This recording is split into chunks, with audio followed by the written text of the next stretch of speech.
কিন্তু তোমার মতো চিটিংবাজি করতে পারবে না বলে ব্যবসা করে না।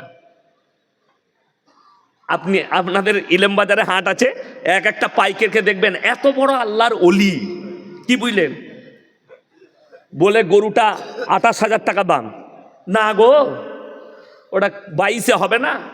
হারামখোর সে কঞ্চিটা নিয়ে গেছে, কঞ্চি করে মসজিদ দেখে দিয়ে বলছে মসজিদে দাঁড়িয়ে বলছি। কত বড় হারামখোর মিথ্যাবাদী। হ্যাঁ, আমাদের খেতুরে হাটে দেখেছি। ঠিক বললাম না ভুল বললাম?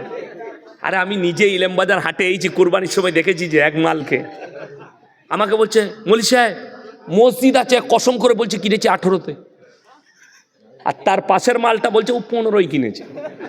একদম ঝাড়া কাঁচা মিছে কথা, কি বুঝলেন, দিয়ে বলছে আমার ব্যবসায় বরকত হচ্ছে না, 40টা গরু বিক্রি করলাম কুরবানিতে। মৌলী সাহেব তারপর মিথ্যা কথা বললে ব্যবসায় বরকত কোথা পাবি?